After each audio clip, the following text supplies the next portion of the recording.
Salam sejahtera Bapak Ibu yang saya kasihi dimanapun Anda berada. Berjumpa kembali dengan saya Pendeta Nathan Jurnawan dalam link YouTube kami Jesus Christ Community.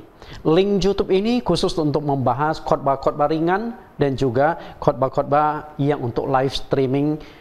Karena itu kami rindu bahwa melalui khotbah-khotbah ini kami bisa memberikan support, bisa memberikan dukungan untuk pertumbuhan iman, memberikan penghiburan kepada Bapak Ibu.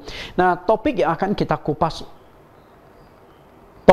kita kupas pada hari ini adalah lanjutan dari topik yang sama. Temanya adalah membangun karakter Kristiani.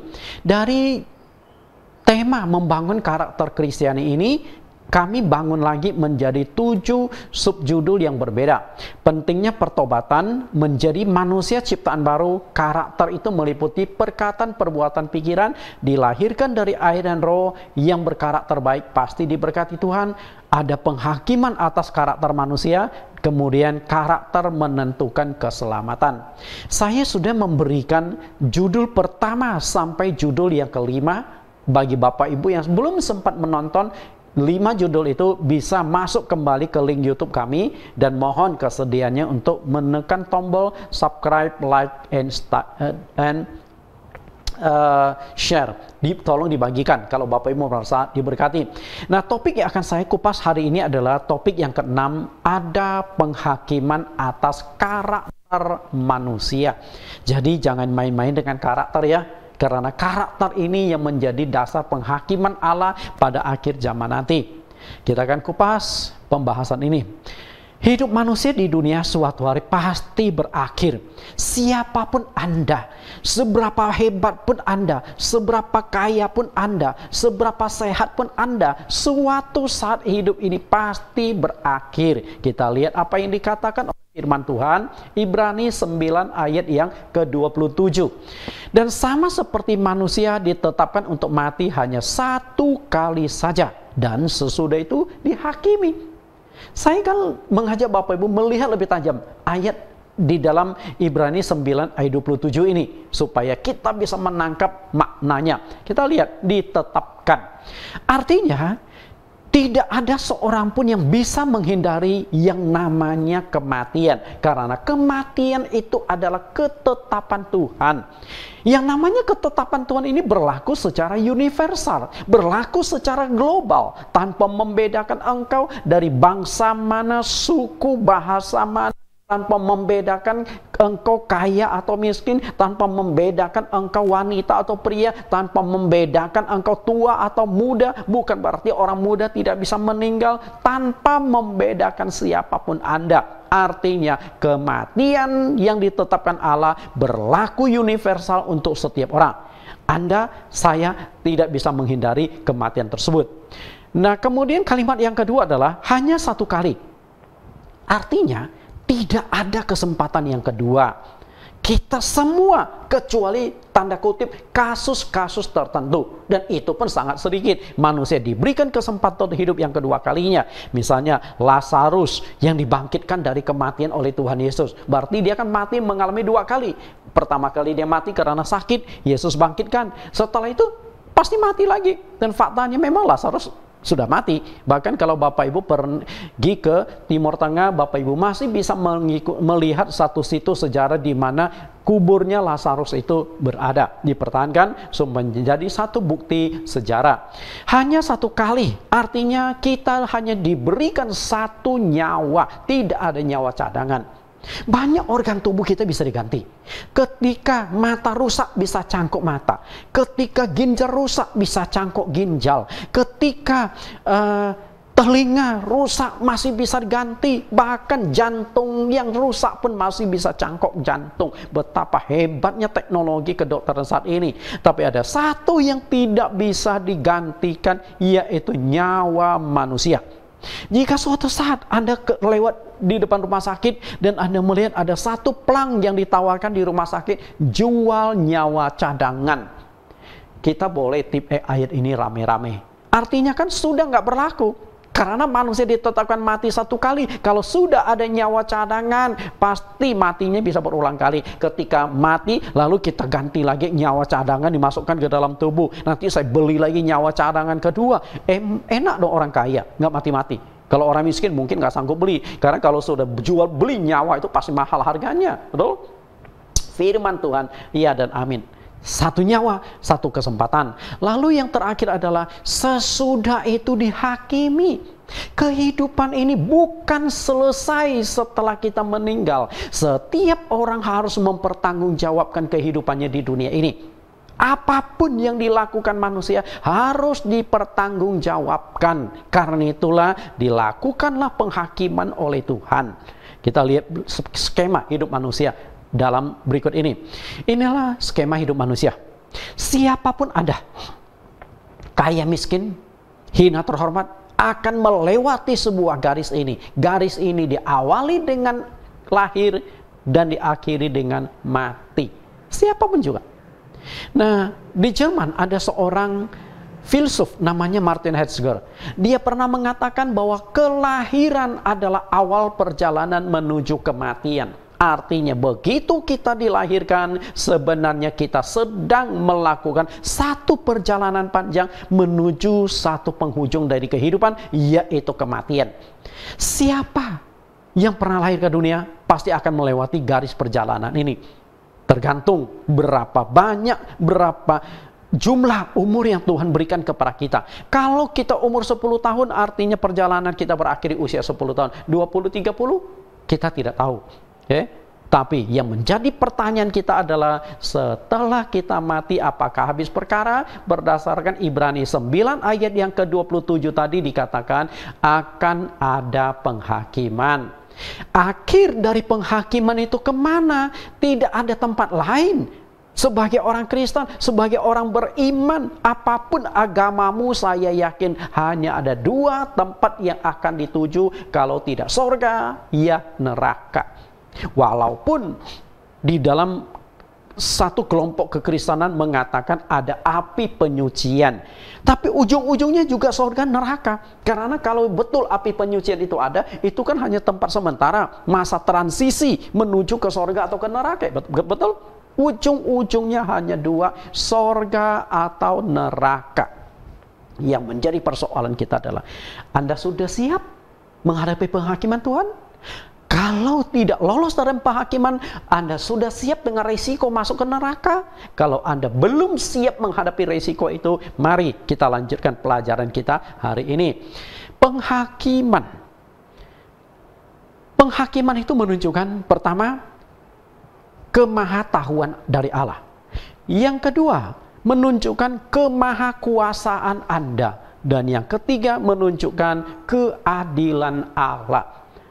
3 tujuan dari penghakiman. Pertama, menunjukkan kemahatauan Allah, artinya orang lain mungkin tidak tahu apa yang kau lakukan, tapi Tuhan tahu. Karena kalau Tuhan tahu, Anda tidak bisa sembunyi, Anda tidak bisa menutupi dosa-dosa Anda. Saat penghakiman akan dibuka oleh Tuhan semuanya. Lalu yang kedua adalah kemahakuasaan Allah. Artinya penghakiman berlaku untuk semua manusia. Engkau presiden kah?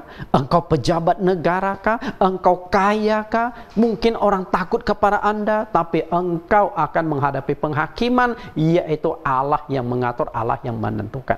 Bapak Ibu yang saya kasih di dalam Tuhan, kemudian keadilan. Keadilan Allah dalam penghakiman menunjukkan bahwa setiap orang harus mempertanggungjawabkan kehidupannya di dunia. Jika Allah tidak ada penghakiman, maka tidak ada keadilan. Kenapa saya katakan tidak ada keadilan? Di dunia penghakiman itu nggak adil. Karena di mana sih di dunia ada keadilan? Seringkali hukum negara itu seperti pisau, tajam ke bawah, tumpul ke atas. Orang yang di bawah, orang yang kecil-kecil, yang sering kali kena hak penghakiman, tapi yang di atas tidak terjangkau. Yang punya kedudukan, yang punya koneksi, yang punya kekayaan, biasa nggak terjangkau oleh hukum negara. Demikian pula banyak kasus-kasus kejahatan, pemerkosaan, pencurian, pembunuhan yang tidak tertangkap sehingga mereka lolos dari penghakiman di dunia. Tapi satu hal saya ingin katakan, Anda lolos dari penghakiman dunia, tapi tidak akan lolos dari penghakiman Allah. Karena penghakiman Allah dilakukan secara universal setelah kita meninggal. Jadi jangan bangga, jangan sombong kalau engkau lolos dari penghakiman. Hei para koruptor, jangan sangka Anda aman, jangan sangka Anda bisa nikmati uang hasil korupsi Anda. Suatu saat waktu penghakiman Anda pun akan kena. Dunia mungkin Anda bisa miliki, dunia mungkin Anda bisa lolos, tapi engkau tidak akan lolos dari penghakiman Allah. Renungkanlah itu. Penghakiman tidak ada satupun yang tersembunyi bagi Allah yang Maha Tahu.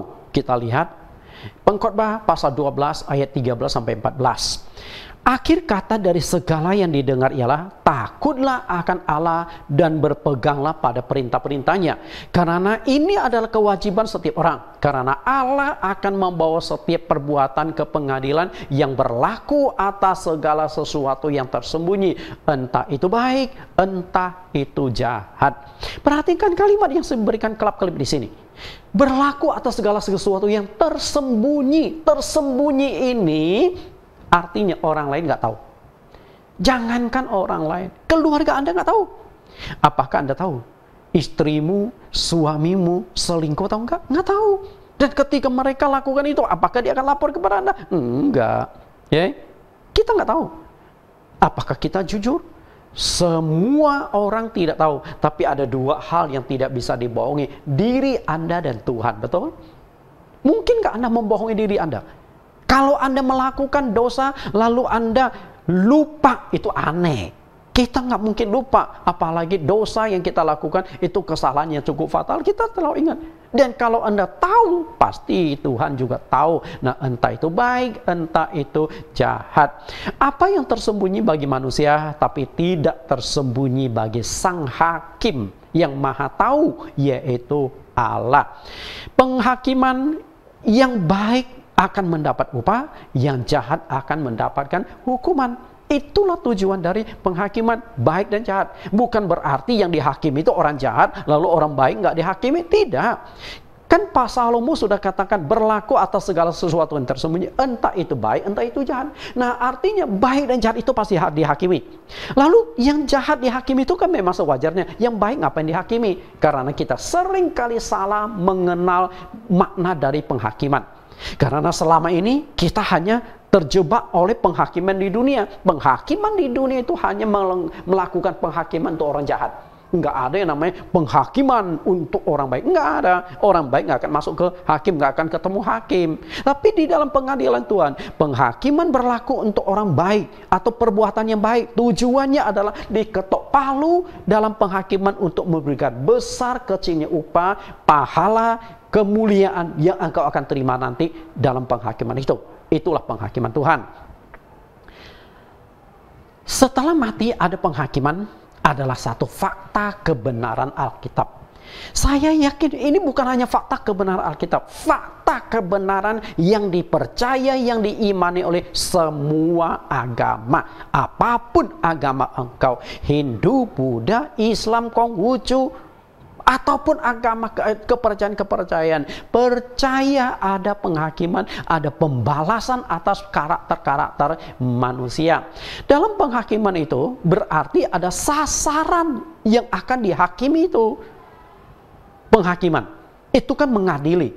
Okay? Lalu apanya yang akan diadili? Pasti ada sasarannya dong, ada objeknya dong, ada fokusnya dong. Lalu objek, fokus, sasaran penghakiman itu apa? Ada 3 yang akan menjadi fokus atau objek penghakiman.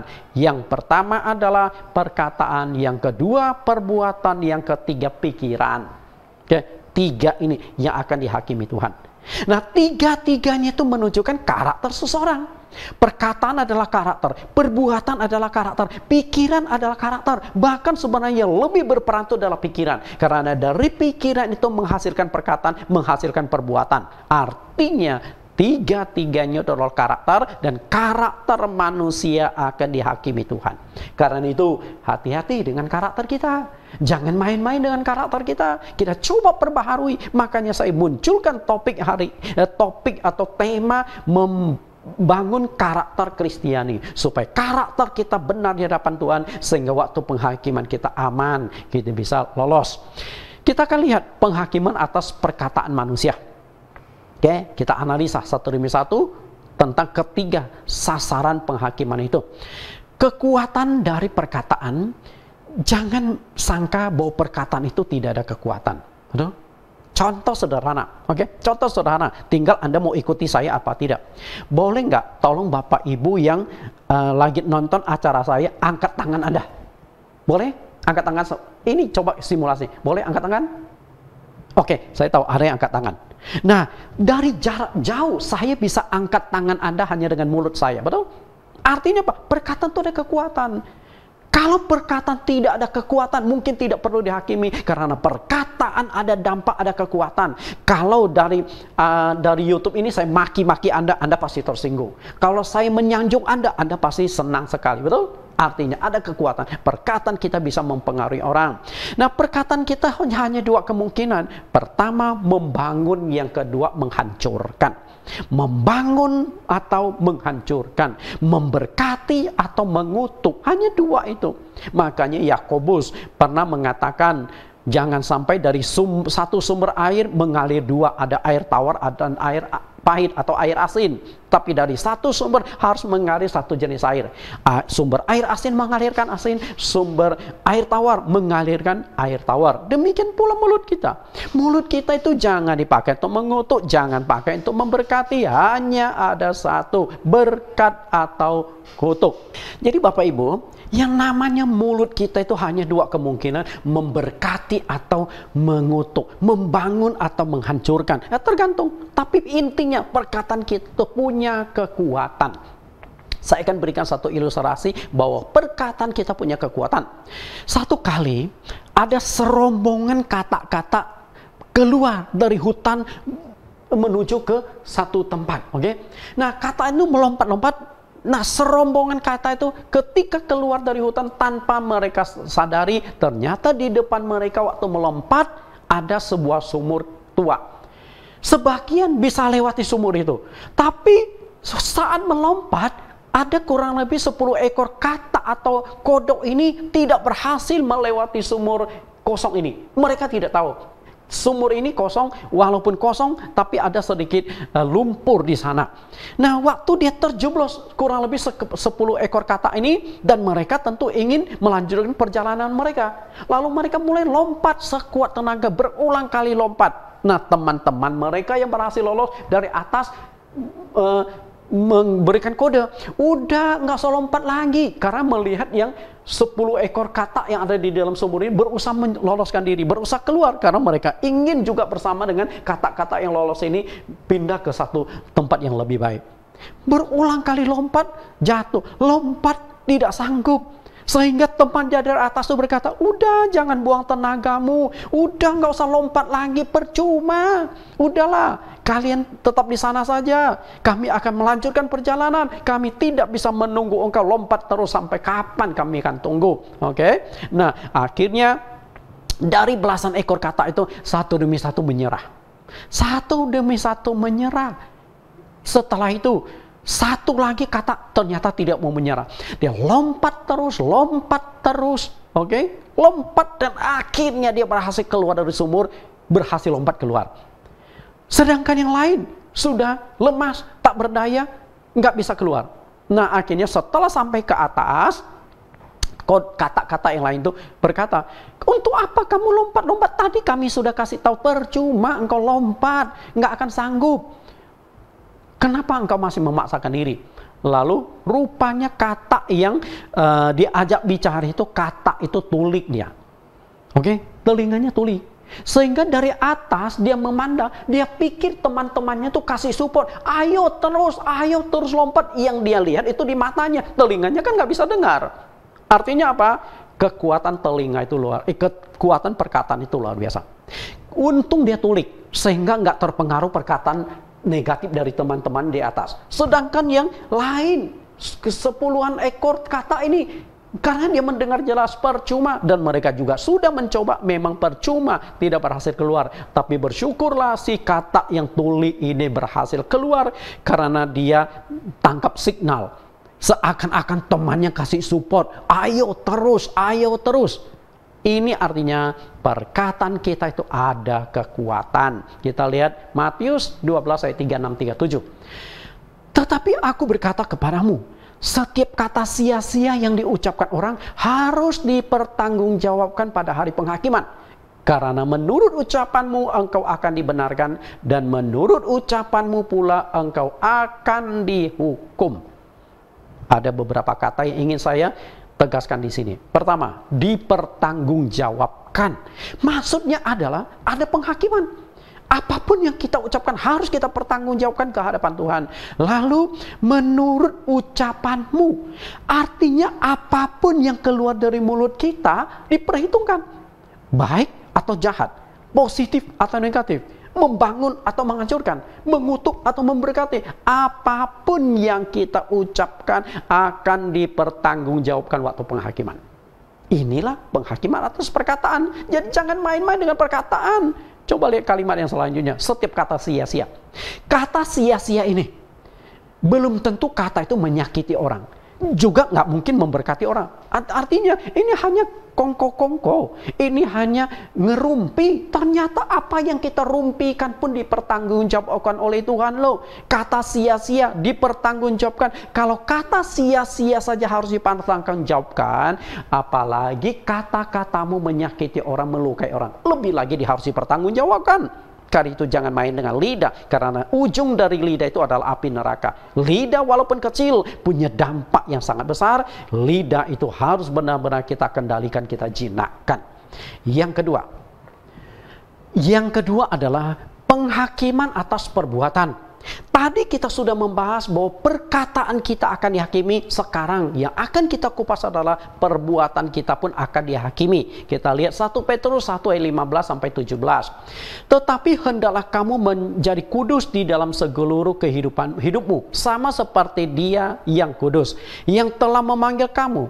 Sebab ada tertulis, kuduslah kamu sebab aku kudus. Dan jika kamu menyebutnya Bapa, yaitu Dia yang tanpa memandang muka menghakimi semua orang menurut perbuatannya, maka hendaklah kamu hidup dalam ketakutan selama kamu menumpang di dunia ini.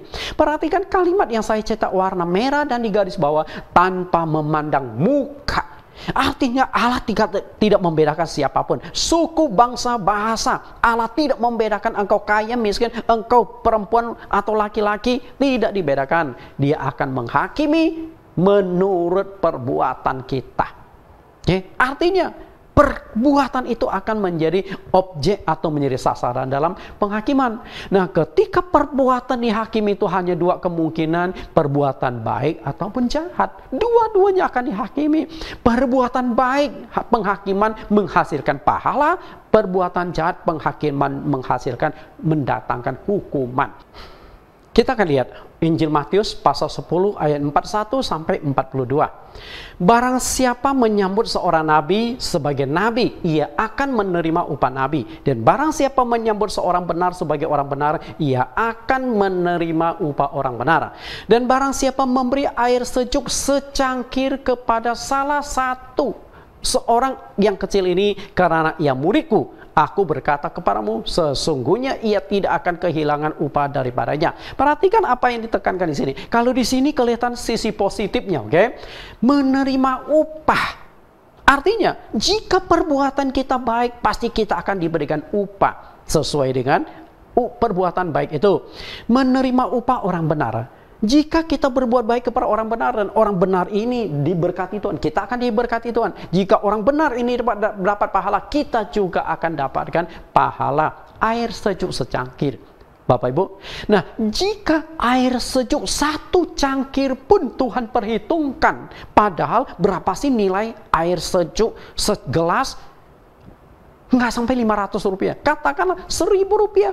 Satu gelas air itu 1000 rupiah. Artinya apa? 1000 rupiah pun Tuhan perhitungkan. Bisa nangkap nggak? Maksud saya begini loh. Jika perbuatan baik hanya satu gelas air yang nilainya 1000 rupiah pun Tuhan perhitungkan sebagai upah. Tidakkah Allah akan membalas kejahatan manusia?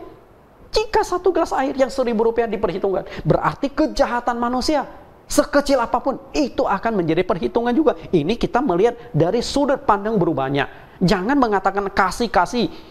Allah memang kasih, tapi kasih bukan berarti tanpa sanksi atau hukuman. Bapak Ibu, karena itulah jika satu cangkir air diperhitungkan, berarti setiap perbuatan jahat juga akan diperhitungkan oleh Allah dalam penghakiman. Lalu yang ketiga, penghakiman atas pikiran manusia. Pikiran manusia adalah sentral dari seluruh kehidupan manusia. Iblis sangat sadar itu, karena itulah iblis berusaha menguasai pikiran manusia sejak awal manusia itu diciptakan. Melalui buah pohon pengetahuan baik dan jahat, akhirnya iblis berhasil menguasai pikiran manusia. Dan ingin saya katakan kepada Bapak Ibu, yang namanya pikiran, iblis berhasil menguasai pikiran manusia. Itulah yang akan diserang oleh iblis. Kita lihat 2 Korintus 11 ayat 3. Bagaimana Paulus membukakan rahasia dari iblis berusaha menghancurkan pikiran manusia. 2 Korintus 11 ayat 3. Tetapi aku takut kalau pikiran kamu disesatkan dari kesetiaan kamu yang sejati kepada Kristus, sama seperti Hawa diperdaya oleh ular itu dengan kelicikannya. Iblis secara fisik dia nggak mempengaruhi manusia. Oke? Waktu makan buah pengetahuan baik dan jahat. Artinya, buah pengetahuan baik dan jahat tidak berdampak pada fisik manusia. Bukan berarti setelah makan manusia jadi sakit. Bukan itu dampaknya. Tapi dampak langsung adalah pikiran. Maka disebut buah pengetahuan baik dan yang jahat. Setelah makan buah itu, engkau sudah tahu yang baik dan yang jahat.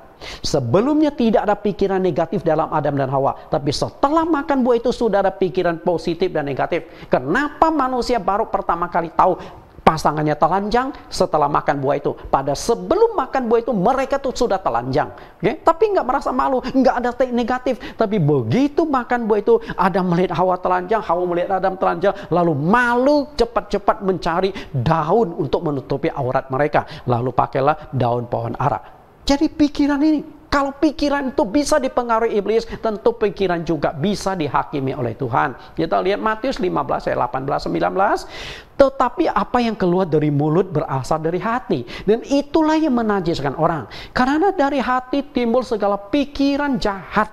Pembunuhan, perzinahan, percabulan, pencurian, sumpah palsu, dan hujat. Artinya apapun yang dihasilkan mulut, apapun yang dihasilkan perbuatan, di sini kan ada mencakup. Pikiran menghasilkan pembunuhan, ini kan perbuatan. Menghasilkan perzinahan, itu dimulai dari pikiran, lalu mengarahkan perbuatan. Artinya sentralnya itu ada di dalam pikiran manusia. Nah, pikiran ini dua kemungkinan, positif atau negatif. Okay? Pikiran yang positif menghasilkan kebaikan, pikiran yang negatif menghasilkan kejahatan, dan dua-duanya itu akan dihakimi oleh Tuhan. Kita renungkan pikiran manusia. Jadi penghakiman karakter itu benar ada. Roma pasal 2 ayat 15-16. Sebab dengan itu mereka menunjukkan bahwa isi hukum Taurat ada tertulis di dalam hati mereka, dan suara hati mereka turut bersaksi, dan pikiran mereka saling menuduh dan saling membela.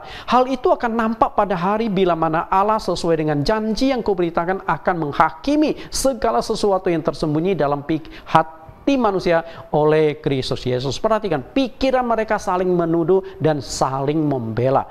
Nah, inilah menunjukkan penghakiman ini. Oke, artinya pikiran saling membunuh dan saling membela, maksudnya adalah pertarungan di dalam pikiran manusia antara baik dan jahat, antara positif dengan negatif. Karena di dalam waktu penghakiman itulah ada serangan-serangan di pikiran. Baik, negatif, positif, jahat, negatif, saling membela dan saling menuduh. Bapak Ibu yang saya kasih, inilah yang namanya penghakiman atas pikiran. Nah, kita membahas tentang penghakiman. Rasul Petrus mengatakan, jika orang benar saja tidak hampir-hampir tidak diselamatkan, bagaimana dengan orang fasik? Betul? Coba lihat apa yang dikatakan oleh Petrus. 1 Petrus 4 ayat 17. Karena sekarang kita telah tiba saatnya penghakiman dimulai, dan pada rumah Allah sendiri yang harus pertama-tama dihakimi. Jadi jangan Anda sangka penghakiman hanya untuk orang non-Kristen, hanya untuk orang jahat. Orang Kristen yang pertama akan dihakimi. Rumah Tuhan yang akan pertama dihakimi. Dan jika penghakiman itu dimulai pada kita, bagaimanakah kesudahan mereka yang tidak percaya akan Injil Allah? Jika penghakiman saja dimulai dari rumah Tuhan, bagaimana mereka yang belum sempat mendengarkan Injil? Lebih berat lagi. Ayat 18, dan jika orang benar hampir-hampir tidak diselamatkan, apakah yang terjadi dengan orang fasik dan orang-orang berdosa? Jika orang benar aja sudah hampir nggak selamat, artinya ada jatah yang akan masuk surga. Kalau jatah yang masuk surga, seleksinya ketat, bagaimana dengan orang yang karakter nggak baik? Jelas ayat ini membahas tentang penghakiman atas karakter manusia. Karena itu topik hari ini berbicara tentang penghakiman atas karakter manusia. Semoga setelah kita mendengarkan ini, karakter kita akan kita jaga baik-baik. Perkataan, perbuatan, pikiran kita kontrol dengan baik. Karena ada penghakiman atas tiga-tiganya. Supaya kita lolos dari penghakiman, kita layak masuk ke dalam hadirat Tuhan. Tuhan Yesus memberkati Anda. Kita akan tundukkan kepala, kita akan berdoa. Tuhan dan Juru Selamat kami yang hidup, terima kasih Engkau berikan kesempatan kepada kami untuk mempelajari topik yang ke-6, bahwa ada penghakiman atas karakter manusia. Semoga Tuhan terus menyertai memimpin kami, dan ada satu topik lagi akan kami kupas di dalam kesempatan yang lain, yaitu karakter ada hubungan dengan keselamatan. Karena ada penghakiman atas karakter, berarti karakter ini menentukan keselamatan. Supaya kami bisa menyelesaikan 7 topik mini seri khotbah ini. Terima kasih Tuhan, dan setiap orang yang mendengarkan diberkati, supaya dituntun menjadi manusia yang diperbaharui, manusia yang punya karakter yang baik. Demikian doa permohonan kami di dalam nama Tuhan Yesus Kristus. Tuhan Yesus memberkati. Kita akan mendengarkan satu pujian karya Pak Pendeta Jonathan Prawira dengan judul Awan Kemuliaan-Mu. Hanya orang-orang yang layak masuk ke dalam kemuliaan Tuhan yang bisa bernaung di bawah awan kemuliaan Tuhan. Tuhan memberkati.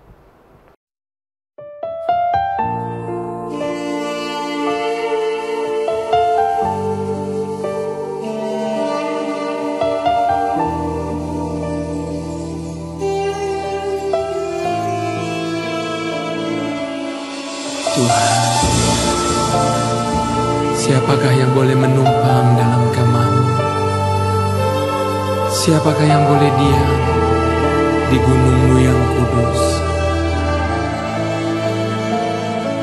Ya Tuhan, ku rindukan hadirat-Mu, memenuhi hatiku. Rohku sujud menyembah-Mu. Ya Tuhan, ku rindukan hadirat-Mu, memenuhi hatiku.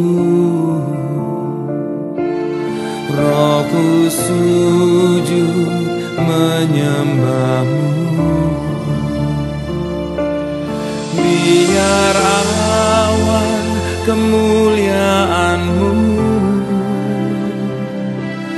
turunlah memenuhi bait suci-Mu. Curahkanlah Roh Kudus-Mu, memenuhi hatiku.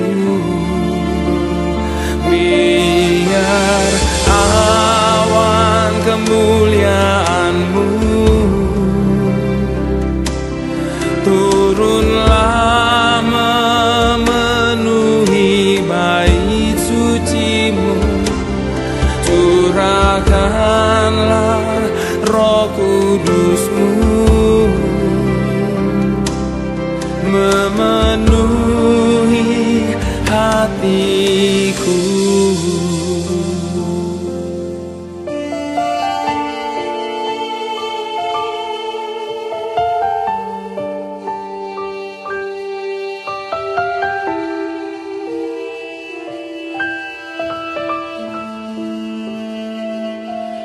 Tuhan, ku rindukan hadirat-Mu, memenuhi hatiku. Rohku sujud menyembah-Mu, biar awan kemuliaan-Mu turunlah memenuhi bait suci-Mu. Curahkanlah Roh Kudus-Mu memenuhi hatiku. Biar awan kemuliaan-Mu turunlah